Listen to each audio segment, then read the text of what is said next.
Juste, là, stop. LFI, stop, ça va trop loin. Il y a Bagayoko, le mec avec la coquille d'œuf sur la tête, là, comme Calimero. Ouin, ouin, ouin, ouin, ouin, il faut qu'on refasse une marche contre le racisme tous les mois, voire toutes les 2 semaines, parce que je gagne que 5 000 € par mois, c'est-à-dire 3 fois mon salaire, sans me lever à 6h30 du matin. Mais l'extrême droite a volé vos vélos, je sais pas où ils sont. Voilà, la nouvelle Rokhaya Diallo. On parle du même, hein. Donc Bali Bagayoko, après avoir décroché le portrait de Macron, hein, moi j'aimerais pas me marier sous le portrait de Macron, mais c'est comme ça, on est en France, c'est comme ça que ça fonctionne, c'est la démocratie, ils ont voté pour lui, donc je ferme ma gueule. Mais lui non, voilà. Il décroche et tout ça dans un pays ultra raciste où absolument toutes ces frasques passent à trave, jamais personne ne dit rien du tout. Donc Bali Bagayoko, il a décidé que ouais, on pouvait siffler la Marseillaise. Bon. Ok. Là, on va se calmer 2 secondes. Je veux juste imaginer. Jean Lefranc, par exemple, maire de Pékin, au Sénégal, hein, qui explique que oui, on peut tout à fait, un blanc avec des yeux verts, etc., qui explique qu'au nom de ses origines hexagonales, on peut tout à fait siffler l'hymne du Sénégal, hein, le lion rouge, et puis que c'est comme ça. Je me demande en combien de temps il retournerait sur la terre de ses ancêtres à coups de pompe dans le cul. Je me demande combien de temps les Sénégalais ils accepteraient d'avoir un vieux cinglé qui leur dit tout noir, ce que vous êtes. Et qu'une grosse bonne femme du cru vienne expliquer que le Sénégal, il faut en finir avec ce fantasme d'un Sénégal noir qui n'a jamais existé et qui n'existera jamais. Le tout en venant d'organiser pour ce qui est de la France,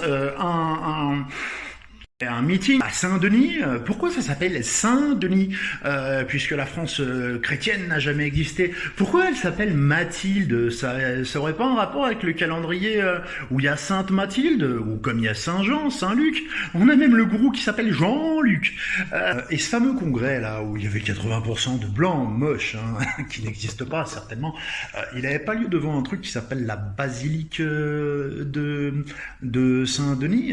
La basilique de Saint-Denis, là, c'est comme les milliers d'églises, ça n'existe pas, ou alors ça existe, mais en fait c'est Jordan Bardella qui l'a construit avec ses petits bras de facho pour nourrir ce fantasme d'une France blanche qui n'a jamais existé. Je sais pas, les photos de classe depuis les années 20, 30, 40, 50, 60, 70, 80 n'existent pas non plus, c'est une vue de l'esprit.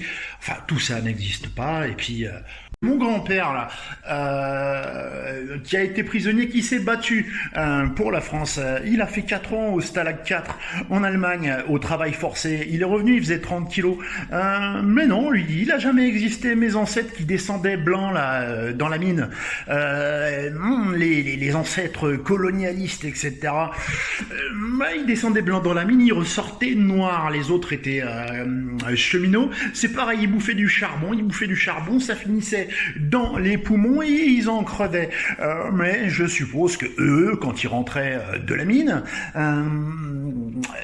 ils avaient certainement des domestiques coloniaux qui les attendaient pour leur servir leur repas. Je suppose qu'ils profitaient du chaud soleil, hein, qui doit être aussi chaud que le soleil du Maroc où a grandi Jean-Luc. Non, ils étaient sous le bas plafond du ciel de Schnorr, et je me dis, mais ils se rendent pas compte qu'ils étaient privilégiés à ce point-là, en fait, ces gens-là, et qu'ils sont tellement responsables du colonialisme. Mais En fait, non, ils se rendent pas compte parce qu'ils n'existent pas. Ils n'existent pas, ils sont morts pour rien, en fait. Tous ces soldats, d'ailleurs, de toutes les couleurs, y compris des Noirs, des Arabes, des colonies, etc., qui se sont fait charcuter pour la France. Mais cette France n'existe pas. La seule France qui existe, c'est la France de Balibaga, c'est la France de Mélenche, c'est la France de Mathilde Panot, qui a pas encore compris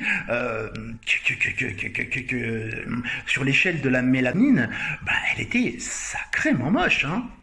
Bon, bref, je me pose la question. Quand on est dans un pays où l'équipe de football ressemble à ça, et est applaudie par un tas de blancs, un tas de blancs racistes, hein, si j'ai bien compris, où la personnalité préférée des Français, ça a souvent été Kylian Mbappé ou Omar Sy, etc., et qui se font quand même traiter de pays racistes, profondément racistes. Moi, je me pose la question. Je me pose la question si au Sénégal, ils avaient une équipe de football qui ressemblait à ça, ce qui n'est pas le cas. Si tous, en fait, ils s'applaudissaient cette équipe et qu'on les traitait quand même de racistes, et si comment dire, on leur expliquait que leur histoire, leur culture, leur souffrance, leurs ancêtres n'existent pas, et qu'on a le droit de siffler leur hymne.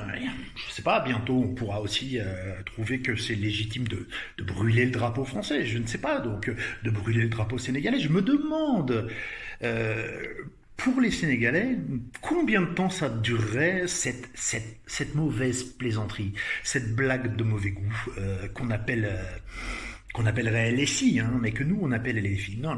Moi je pense que là, stop, ça suffit. Chut, ça suffit maintenant.